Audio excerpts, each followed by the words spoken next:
नमस्कार मंडळी, स्वागत आहे आपलं संगीता सोमे किचनमध्ये। आजची आपली रेसिपी आहे ती फक्त कांद्याची आहे। कांद्यापासून आज आपण एक भाजी बनवणार आहे। अतिशय चविष्ट अशी ही भाजी लागते। तुम्ही टिफिनसाठी किंवा लंच डिनरसाठी बनवू शकता। चला तर मग झटपट तयार होणारी कांद्याची भाजी बघूया। बघा मंडळी, ही तर आपली मस्त अशी चविष्ट टेस्टी अशी कांद्याची भाजी तयार आहे आणि ही फक्त कांद्यापासून तयार केलेली। यामध्ये एकदम कमी साहित्य लागतं आणि खायला खूप चविष्ट बनते। चला तर मग आपण रेसिपीला सुरुवात करूया। आता इथं कांद्याच्या भाजीसाठी मी 4 कांदे मीडियम आकाराचे घेतलेले आहेत आणि आता आपण ते सोलून घेऊया। सुरुवातीला कांद्याची साल काढून घेतलेली आहे आणि नंतर आपण ते एका बाउलमध्ये पाणी घेऊन त्यामध्ये मी धुवून घेत आहे। आता हे कांदे ते धुवून घेतलेले आहेत आणि आता आपण ते चिरायला घेऊया। चिरत असताना त्याचा असा मधला देठ असतो म्हणजे कडक हे तर ते काढून टाकायचं। म्हणजे काय होतं, कांदा चिरल्यानंतर भाजीसाठी मोकळा करायला इझी जातो आणि आपली भाजी आहे ती व्यवस्थित शिजली जाते। किंवा मग जे आपण मसाले टाकणार आहे किंवा बाकीचं काही साहित्य टाकणार ते व्यवस्थित भाजीमध्ये मिक्स होतं। तर अशा पद्धतीने कांदा आहे तो चिरून घ्यायचा आहे आणि थोड्याशा फोडी आहेत त्याच्या त्या अशा मोकळ्या करून घ्यायच्यात लेयर त्याच्या, किंवा मग हाताने असं तुम्ही कुस्करलं तरी चालू शकतात। कांदा लगेच मोकळा होतो।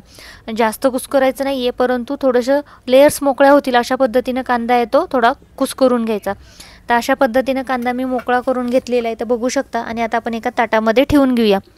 आता इथं मी एक पॅन घेतलेला आहे आणि पॅनमध्ये तेल घालून घेतलेले 1 पळी। त्यानंतर त्यावरती जिरं, मोहरी, हिंग आणि हळद घालून घेतलेली। तो थोडा व्हिडिओ स्किप झाल्यामुळे तुम्हाला दाखवता आला नाही। आणि त्यानंतर आपण चिरलेला कांदा त्यावरती घातला आणि मिक्स करून घ्यायचे।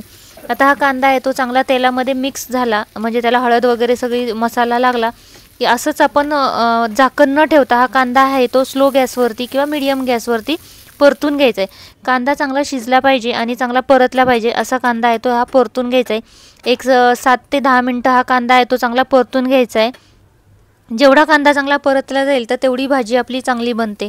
तर आता इथं बघा कांदा चांगला परतून घेतलेला आहे। आता त्यावरती मी अर्धा चमचा आलं लसूण पेस्ट घातलेली आहे आणि आवडीनुसार तुम्ही तिखट यामध्ये ॲड करू शकता। ही चटणी आहे त्यामध्ये खोबरं, कांदा, लसूण हा मसाला घालून तयार केलेली असते, बनवलेली असते, त्यामुळे बाकीचं साहित्य काही घालायची गरज लागत नाही। आता त्यानंतर त्यावरती मी बेसन पीठ 1 चम्मच भुरभुरलेला आहे आणि आपली फ्रेश कोथिंबीर आहे ती चिरलेली घातलेली। कोथिंबीर इथं जास्त घालायची म्हणजे त्याला एक छान फ्लेवर येतो भाजीला।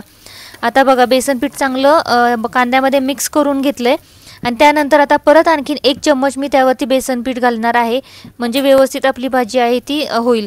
सुरुवातीला 1 चम्मच घातलेले आणि त्यानंतर 1 चम्मच घालून चांगलं मिक्स करून घेतलेले। एकदम घातल्यानंतर काय होतं, एकदम गोळा होतो आणि मग ते आपल्याला मिक्स करता येत नाही, त्यामुळे 2 वेळा आपण हे बेसन पीठ घालून घेतलेलं आहे। तर अशा पद्धतीनं हे भाजी ती हलवून घ्यायची। 1-2 मिनिटाला चांगली सतत हलवून घ्यायची आणि चांगली खरपूस भाजून घ्यायची।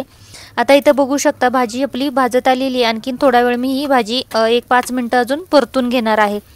तर आता ही परतत असताना व्यवस्थित बेसन पीठ आहे ते भाजलं गेलं पाहिजे याची काळजी घ्यायची, म्हणजे भाजीला टेस्ट ही छान येते आणि कांदाही त्याच्याबरोबर परतला जातो। आता ही भाजी आहे ती झटपट तयार होते आणि कमी साहित्यामध्ये तयार होते।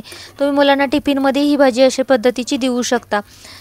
तुम्ही एकदा नक्की अशा पद्धतीची भाजी बनवून बघा। आता बघा भाजी आपली भाजत आलेली आहे, म्हणजे परतत आलेली आहे। आता मी 1-2 मिनिटं परतून घेणार आहे आणि नंतर गॅस बंद करून घेणार आहे। आता भाजी एकदम मोकळी झालेली आहे आणि बेसन पीठही चांगलं भाजलेलं आहे। आता तुम्हाला जास्त कोरडी वाटत असेल तर परतत असताना नंतर मागूनही थोडंसं तेल त्यावरती घातलं तरी चालू शकतं, व्यवस्थित भाजी ती परतली जाते। आता यावरती मी कोथिंबीर घालून घेतलेली आहे, तर बघू शकता। आणि अप्रतिम अशी आपली भाजी झालेली आहे। चपातीसोबत, भाकरीसोबत तुम्ही टिफिनमध्ये मुलांना ही भाजी देऊ शकता किंवा लंच डिनरसाठीही बनवू शकता। झटपट तयार होते आणि कमी साहित्यामध्येही तयार होते, खायलाही टेस्टी लागते। अप्रतिम अशी भाजी तयार होते। तुम्हाला ही रेसिपी कशी वाटली ते नक्की सांगा, नक्की बनवून बघा आणि चॅनलला लाईक, शेअर आणि सबस्क्राईब करायला मात्र विसरू नका। थँक्यू।